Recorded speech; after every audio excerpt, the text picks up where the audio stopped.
시청자 여러분 안녕하십니까? JJC 뉴스 24 시작합니다. 언론중재법 개정안의 연내 국회 본회의 처리가 사실상 무산됐습니다. 화천대유 연루 의혹 범위가 계속해서 넓어지고 있습니다. 마포구에서 가로 쓰레기통이 243곳에서 시범적으로 시행되고 있습니다. 평창군이 국민지원금 신청을 위해 주민등록 등본과 초본을 무료로 발급합니다. 청주공항이 처음으로 중부권 거점공항으로 명시됐습니다. 국회 소식입니다. 한 달간 치열한 논의를 이어가던 언론중재법 개정안의 연내 국회 본회의 처리가 사실상 무산됐습니다. 한 달 가까이 미뤄온 언론중재법 개정안 본회의 상정이 불발됐습니다. 지난 27일부터 여야는 박병석 국회의장 주재 아래 윤호중 원내대표와 국민의힘 김기현 원내대표가 수차례 만나 타협점을 찾았지만 여전히 평행선을 달리는 모습입니다. 야당은 징벌적 손해배상 조항과 열람 차단 청구권 삭제 등을 요구했지만 여당은 이를 수정 완화하더라도 남겨둬야 한다는 입장으로 여야 간 의견 차이를 좁히지 못하고 있습니다. 언론중재법의 내용에 있어서나 언론중재법의 처리 방안에 대해서도 이견이 있어서 아직 합의를 할 수 없는 상황입니다. 각 당의 의견이 개진되었고 아직 충분하게 합의에 이르지 못하고 있어서 현재 여야는 언론중재법상 독소조항으로 존재하는 조항으로 인해 협의에 이르지 못하고 있는데요. 국민의힘은 징벌적 손해배상과 열람 차단 청구권 등을 독소조항으로 지목해 전면 삭제를 주장하는 반면 더불어민주당은 징벌적 손해배상 조항과 기사 열람 차단 청구권의 전면 삭제가 아닌 부분 조정을 내세우고 있습니다. 이에 양당은 모호한 규정으로 비판받은 고의중과실 추정 조항을 삭제하기로 합의했으며 대표적인 독소 조항인 기사 열람 차단 청구권에 대한 이견도 좁혀지고 있습니다. 하지만 쟁점은 징벌적 손해배상제 도입안인데요. 민주당은 최대 5배라는 규정을 없애는 타협안을 제시했지만 국민의힘은 관련 독소 조항을 완전히 없애야 된다는 입장을 고수하고 있는 상황입니다. 결국 지난 29일 더불어민주당은 언론중재법 개정안의 본회의 상정을 철회했습니다. 민주당은 야당과의 합의안 타결에 실패하자 올해 말까지 활동하는 국회 내 특위를 꾸려 언론중재법과 정보통신망법, 방송법, 신문법 등을 함께 논의하기로 했는데요. 민주당 윤호중, 국민의힘 김기현 원내대표는 이날 오후 박병석 국회의장 주재로 가진 회동에서 언론 미디어제도 개선특위 구성에 합의했습니다. 특위 활동 기간은 오는 1월 31일까지이며 여야는 특위에서 언론중재법 및 정보통신망법, 방송법, 신문법 등 언론과 미디어 전반에 대한 개선 논의에 착수할 예정입니다. 유력 대선 주자에서 시작해 야권 등으로 화천대유 연루 의혹 범위가 넓어지고 있습니다. 국민의힘이 50억 수령을 알고도 숨겼고 박영수 특별검사도 관련됐다는 게 드러나며 진흙탕 싸움이 계속되고 있습니다. 자녀의 퇴직금 논란으로 국민의힘을 탈당한 곽상도 의원이 화천대유 관계자들에게 정치 후원금으로 2천만 원을 받은 것으로 확인됐습니다. 여기에 자녀가 50억 원의 퇴직금을 받았다는 사실을 국민의힘 지도부가 사전에 알았다는 점까지 불거지자 민주당이 대대적인 역공에 들어갔습니다. 이에 가장 격분한 건 이재명 경기지사였습니다. 화천대유는 국민의힘 것이라는 것을 알고도 국민의힘이 자신을 공격한 것은 도둑이 몽둥이를 든 격이라고 거칠게 비난했습니다. 도둑이 오히려 잘못은 인정하기는커녕 몽둥이 들고 그 피해자 협박한다는 걸 국민의힘 하는 행동이 딱 도적대 그 자체입니다. 민주당 지도부도 화천대유가 누구 거냐고 물어왔던 국민의힘 김기현 원내대표에게 같은 질문을 되돌려 총반격에 나섰습니다. 50억의 퇴직금 명목의 돈을 받았다는 사실을 사전에 인지한 것으로 알려져 있습니다. 곽상도 의원에게 물어보시고 신영수 전 의원에게 물어보시고 원유철 전 의원에게 물어보십시오. 화천대유는 누구 것입니까? 스스로 자체 조사를 하시기 바라겠습니다. 부모 잘 만난 곽상도 의원 아들은 50억 퇴직금 챙겨놓고 그거 내가 노력해서 받은 건데 웬 10이냐고 당당합니다. 소위 화천대유 50억 퇴직금 사건, 아빠 대박 찬스를 넘어서서 국민들의 상식을 뒤흔드는 어처구니 없는 일입니다. 이에 대해 김기현 국민의힘 원내대표는 미리 알았다는 건 부인하지 않았지만 조치를 취하지 않은 이유에 대해선 즉답을 피했습니다. 곽상도 의원의 경우에도 그런 제보에 들어와 있었던 것이 사실이고 특검엔 철저한 수사가 필요하다는 입장이라고 말씀을 방금 드렸습니다. 당내 초선 의원들이 공개적으로 곽 의원의 사퇴를 요구하고 나선 것과 더불어 당 지도부에서도 참담하다, 청년들에게 박탈감을 줬다는 자성의 목소리가 나오는 등 역풍 우려는 커지고 있습니다. 퇴직금으로 받았다는 50억에 관한 의문점도 부각되고 있습니다. 앞서 지난 27일 용산경찰서에 참고인 조사를 받기 위해 출석한 화천대유 최대주주 김 씨는 곽 의원의 아들의 퇴직금 50억 원에 관한 질문에 산업재해를 입었다고 말했습니다. 퇴직금 및 상여, 산업재해 위로금 명목으로 50억 원을 받아 세금 22억 원을 납부했다고 주장하지만 세법상 앞뒤가 맞지 않고 납부액이 지나치게 많다는 지적이 나왔습니다. 곽 씨의 근무 기간으로 각각 근속연수 및 환산급여 공제를 제외하고 최고 세율인 45%를 부과해 산출해도 납부해야 될 세금은 13억에서 14억에 그쳤습니다. 또 퇴직금과 산업재해 위로금 명목으로 50억 원을 받았지만 곽 씨가 재직기간 조기 축구 활동을 활발히 한 것으로 알려지고 있습니다. 한편 화천대유의 근무 퇴직 절차를 밟고 있는 박영수 전 특검 자녀는 화천대유 보유분 아파트를 분양받았습니다. 이 밖에 김 씨의 누나가 윤석열 대선 후보 부친의 연희동 자택 매매건 또한 불거졌습니다.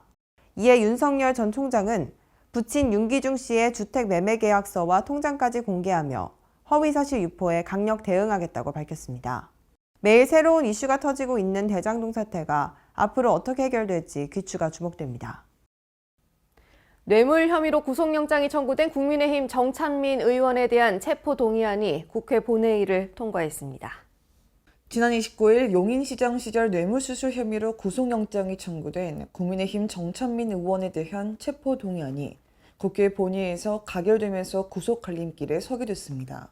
국회는 이날 본회의를 열고 여야 의원 251명이 참석한 가운데 정찬민 의원에 대한 체포동의안을 가결했는데요. 현역 국회의원에 대한 체포동의안은 역대 16번째로 21대 국회에서는 정정순 의원과 이상직 의원에 이은 세 번째입니다. 용인시 소재 토지를 시세보다 저렴하게 제3자로 하여금 매수하게 하는 등 합계 4억 6,200만 원 상당을 수수한 특정 범죄 가중처벌 등에 관한 법률 위반 제3자 뇌물수수 혐의로 구속영장을 신청하였고 정찬민 의원은 표결에 앞서 결백함을 밝히고 당당히 서겠다며 호소했습니다. 한시라도 빨리 저에 대한 체포동의안을 만장일치로 통과시켜 주십시오. 법원에서 명명백백하게 저희 억울함과 결백함을 밝히고 여러분 앞에 당당하게 서겠습니다.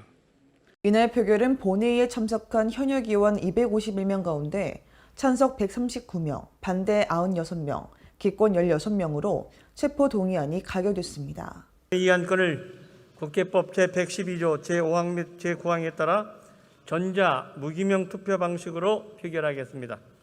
총 투표수 251표 중 가 139표, 부 96표, 기권 16표로서 국회의원 정찬민 체포동의안은 가결되었음을 선포합니다. 정 의원에 대한 체포동의안이 통과되면서 법원은 조만간 영장실질심사를 거쳐 정 의원에 대한 구속 여부를 결정할 예정입니다. 네, 수도권 소식입니다. 마포구가 2021년도 지방자치단체 정부 합동평가에서 서울시 자치구 최고 등급인 S등급을 획득했는데요. 올해까지 10년 연속 수상을 이어가고 있습니다. 마포구가 행정안전부 주관으로 진행된 2021년도 지방자치단체 정부 합동평가에서 서울시 자치구 최고 등급인 S등급을 획득했습니다. 정부 합동평가는 서울시, 경기도 등 전국 17개 시도를 대상으로 지난 한 해 동안 수행한 국가 위임 사무, 국가 보조 사업, 국가 주요 시책 등 추진 성과에 대해 관계 중앙부처와 합동으로 실시하는 종합평가입니다. 마포구는 자치구 정량지표 42개 가운데 36개 지표에서 목표를 달성하는 성과를 냈고 준비 노력도에서도 높은 점수를 받아 최고 등급에 선정됨으로써 3,300만 원의 재정 인센티브를 받게 됐습니다. 마포구는 구민들이 만족하고 신뢰할 수 있는 행정을 펼치기 위해 앞으로도 최상의 행정 서비스를 제공할 예정입니다. 가로 쓰레기통이 마포구 243곳에서 시범적으로 시행되고 있습니다. 시민 누구나 QR코드로 관리해 관리가 미흡한 가로 쓰레기통에 대해 보수 요청할 수 있도록 할 예정입니다. 서울시는 QR코드를 통한 가로 쓰레기통 관리를 시작 후 지난 7월부터 마포구 가로 쓰레기통 243곳에 시범적으로 운영하고 있습니다. QR코드가 부착된 마포구 관내 가로 쓰레기통은 서울시에서 운영하고 있는 IoT 스마트 클린도로 관리 시스템과 연계해 실시간으로 관리되고 있습니다. 시민 누구나 QR코드 접속을 통해 쓰레기 적재량이 초과한 가로 쓰레기통을 비워줄 것과 훼손된 가로 쓰레기통 보수 등을 요청할 수 있습니다. 마포구는 합정동 주민센터 앞 가로 쓰레기통에 부착한 QR코드를 이용해 가로 쓰레기통 관리가 이루어지는 상황을 시연하는 시연회 행사를 진행하기도 했습니다. 마포구에서 시범 시행된 가로 쓰레기통 QR코드 관리는 올해까지 시행 효과를 평가한 후 서울 관내 타 자치구로 확대할 예정입니다. 네, 다음은 광역시 소식입니다. 대전시가 급변하는 교통 환경을 선도하고 미래를 대비하기 위한 대전형 공공교통 혁신 전략을 발표했습니다. 허태정 대전시장이 시정 브리핑을 통해 지하철, 버스, 철도 등 다양한 교통수단에 대한 최적화된 정보와 결제를 하나의 플랫폼에서 제공하는 통합교통 서비스인 대전형 마스를 구축하겠다고 밝혔습니다. 최적의 수단이 무엇이냐. 두 번째로는 이걸 종합적으로 통합적으로 서비스 받을 수 있는 정보에 관한 서비스 욕구. 세 번째가 이러한 개별의 교통수단들을 통합적으로 편리하게 환승하고 이용할 수 있도록 하는 그런 연결에 대한 시스템 요구가 가장 높게 나타나고 그렇게 정리가 되고 있습니다. 대전형 공공교통 통합 플랫폼 서비스, 일명 마스 제도를 도입하고자 합니다. 대전시는 대전교통공사 설립과 함께 대전 어디서나 5분 이내에 도착하는 정거장, 추가 비용 없이 5만 원으로 충분한 한 달 교통비, 5종 교통수단 환승이 자유로운 대전형 마스 구축을 단계적으로 추진해 나갈 계획입니다. 한편 대전형 마스 구축은 환승, 타슈, 배차 간격, 할인 등에 대한 시민 불편 해소와 급변하는 대내외 교통정책 환경에 적극 대응하기 위해 마련됐습니다. 네, 대전시와 5개 기관이 소상공인 성장도약 지원을 위해 손을 맞잡았습니다. 대전시가 소상공인의 경영 애로사항 해결과 혁신 성장 지원을 위한 소상공인 성장도약 지원 협약을 체결했습니다. 이날 협약식에는 하나은행, 하나카드, 하나금융축구단과 대전일자리경제진흥원, 대전신용보증재단이 참여했으며 소상공인 금융지원 확대와 홍보 지원을 위해 상호 협력하기로 했습니다. 이번 협약을 통해 대전시는 2021년도 자영업 닥터제 참여업체를 대상으로 60억 원 규모의 경영 안정자금 대출을 지원할 계획이며 대전신용보증재단은 특례보증을 지원하고 하나은행은 대출 업무를 실행하게 됩니다. 또한 하나카드는 대전일자리경제진흥원에 2억 원을 출연하고 일자리경제진흥원은 금융지원 사업을 담당할 계획이며 하나은행과 하나금융축구단은 소상공인 매출 증대를 위해 소상공인 사업장 홍보에 적극 나서기로 했습니다. 복지 정보를 한눈에 볼 수 있는 광주 복지 플랫폼의 10월 정식 개통을 앞두고 광주시가 시범 운영에 들어갔습니다. 광주 복지 플랫폼은 광주형 복지 모델 구축의 일환으로 추진됐으며 복지 정책에 대한 시민들의 체감도를 높이기 위해 마련됐습니다. 광주 복지 플랫폼 홈페이지에서는 각종 복지 사업과 복지 서비스 등 생애주기별 맞춤형 복지 정책을 만나볼 수 있으며 관련 통계 및 일자리 등 다양한 복지 정보가 제공됩니다. 우리 시는 시민들이 복지 정보를 쉽게 찾아볼 수 있도록 수요자 중심의 복지 플랫폼을 마련했습니다.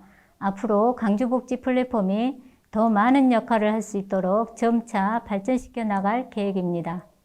광주시는 광주 복지 플랫폼 운영을 통해 복지 수요자를 위한 다양한 정보 제공은 물론 광주 복지의 수요와 공급을 빅데이터화해 분야별 복지 수급의 불균형을 맞춰나갈 수 있을 것으로 기대하고 있습니다.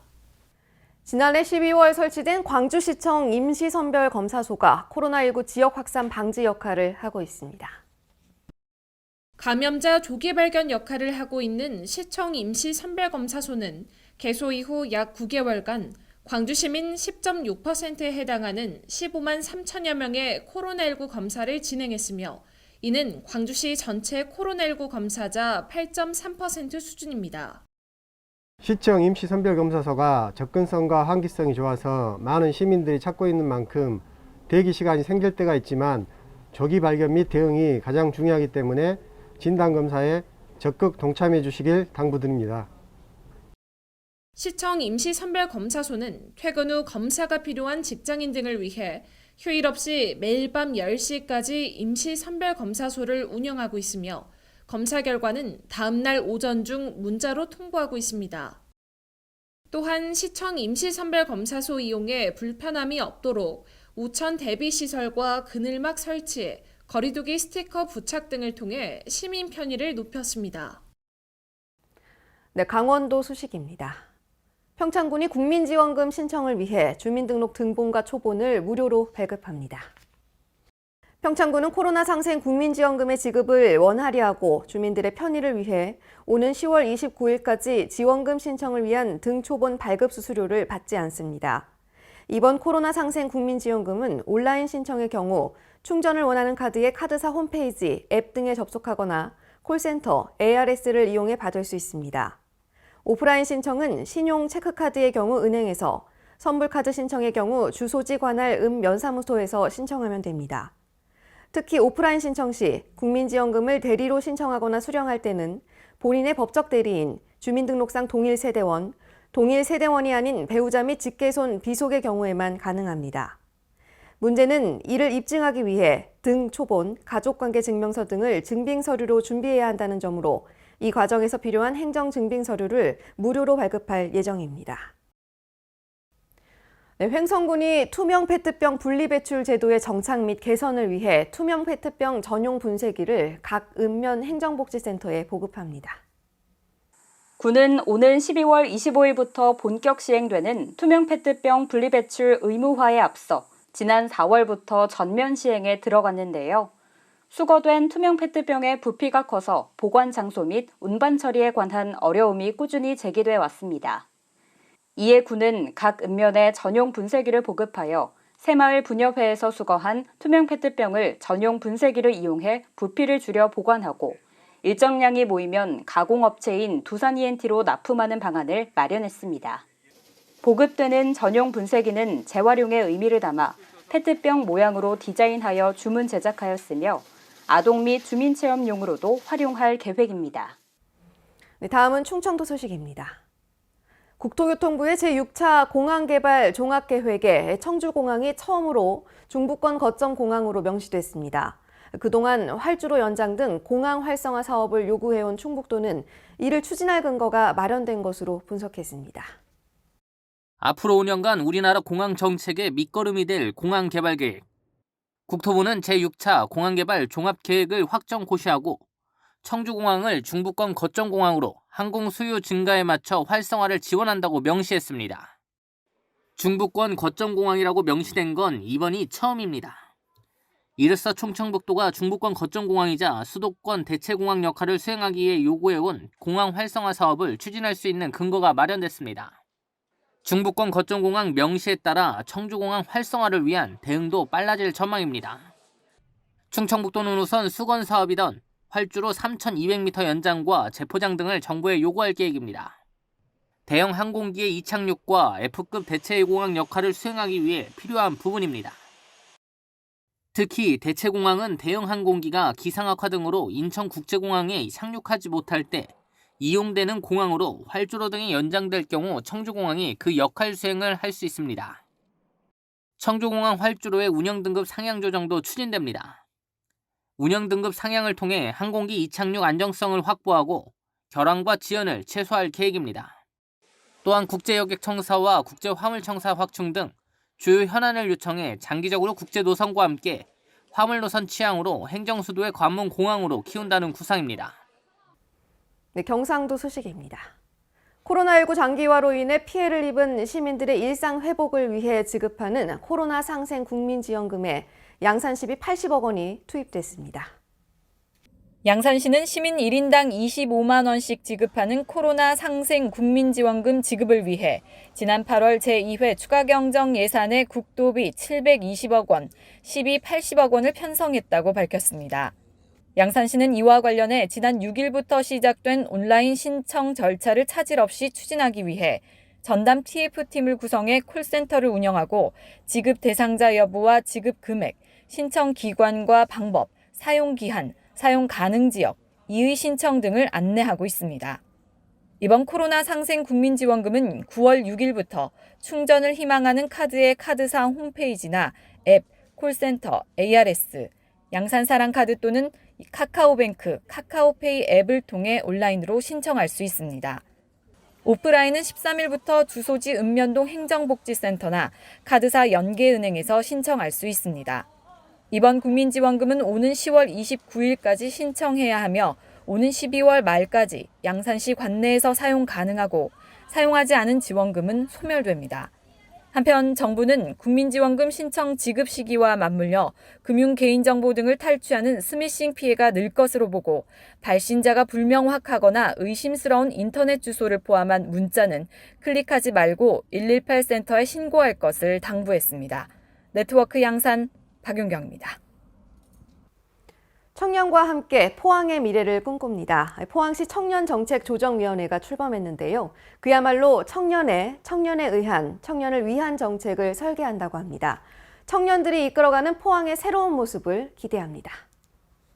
포항시 청년정책조정위원회는 새롭게 제정된 청년기본법과 포항시 청년기본조례 개정에 따라 포항시 청년들이 직접 정책을 제안하며 청년들의 미래를 주도적으로 이끌어갑니다. 위원회는 관내 청년단체 회원, 취창업 전문가, 대학생 등 청년 정책에 관심이 많은 다양한 분야의 청년들로 이루어졌습니다. 이들은 청년 친화도시 조성의 기반을 마련하기 위해 분야별 주요 청년 시책에 대해 고민하고 청년 네트워크를 구성해 온오프라인 소통에도 나섭니다. 이를 통해 각 분야의 청년 정책을 직접 제안하고 토론을 거쳐 결정까지 하게 됩니다. 포항시는 청년정책조정위원회와 소통의 시간을 가지며 의견을 경청하고 청년들이 꿈을 펼치며 성장할 수 있는 맞춤형 정책 수립에 최선을 다할 예정입니다. 네, 다음은 전라도 소식입니다. 여수시와 남해군의 오랜 염원이었던 여수 남해간 해저터널이 기획재정부 예비타당성 조사를 통과했습니다. 여수 남해간 해저터널은 서해안에서 남해안까지 이어주는 도로로 국토균형 발전과 동서통합을 위해 꼭 필요한 사업이며 이번 예비타당성 조사 통과로 2029년까지 국비 6,824억 원을 들여 여수시 상암동과 남해군 서면을 잇는 길이 총 7.3km의 터널이 건설되는 프로젝트입니다.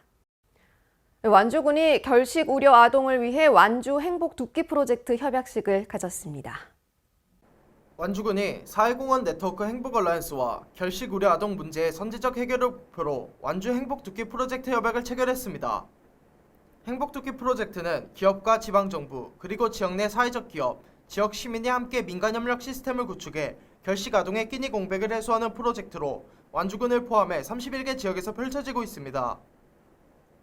이번 완주 행복두끼 프로젝트에는 완주군, 자치분권포럼, 완주 시니어클럽, 3개 기관과 행복얼라이언스 멤버 기업인 미래에셋생명이 참여해 사각지대 아동들이 행복한 안정망 구축에 민간이 상호 협력하기로 했습니다.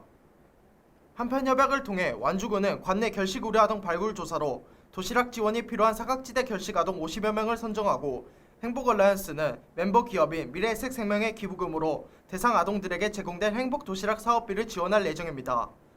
지금까지 전북에서 이정환이었습니다. 완주 군민들이 완주 지역 주민자치 실현을 위해 완주군청 앞에서 이재명 후보 지지 선언을 펼쳤습니다. 전라북도 완주 지역 주민자치 실현을 위한 완주군민 2,222명이 18일 완주군청 앞에서 이재명 후보 지지 선언을 진행했습니다. 이날 지지 선언을 주도한 최기룡, 이병인, 임종환, 이종수, 이영길, 김덕현은 지방자치, 지방분권을 제대로 실현할 대통령 후보를 논의한 끝에 적임자는 이재명 후보뿐이라 판단했기에 이재명 후보 지지선언을 준비하게 되었다며 이날 지지선언의 배경을 언급했습니다. 또한 성남시장과 경기도지사 시절 공약 이행률이 96%에 달하는 등 실천하는 정치인이라는 사실이 또 다른 지지 이유라 설명했습니다.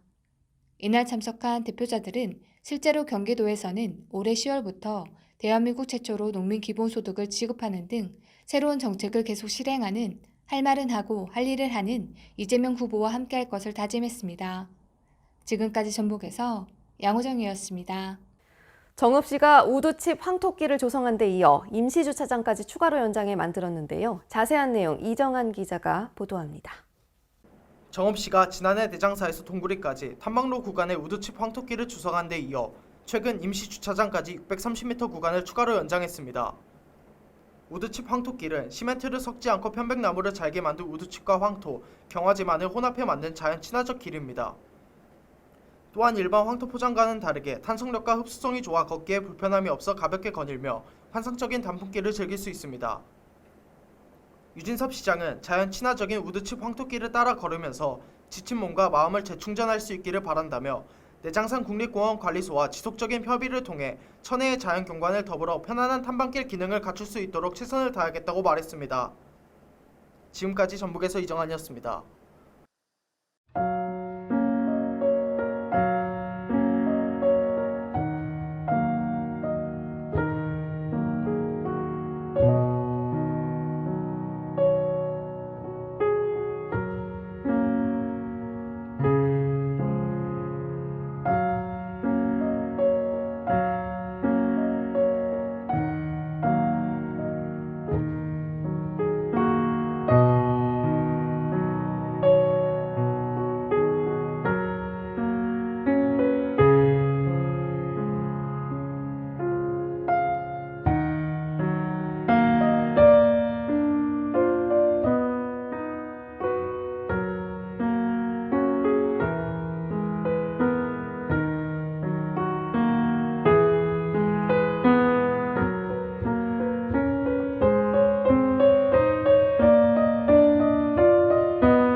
네, 아침 저녁으로 쌀쌀한 날씨에 낮과 밤의 일교차도 심해서 면역 저하로 인한 건강관리에 비상이 걸렸습니다.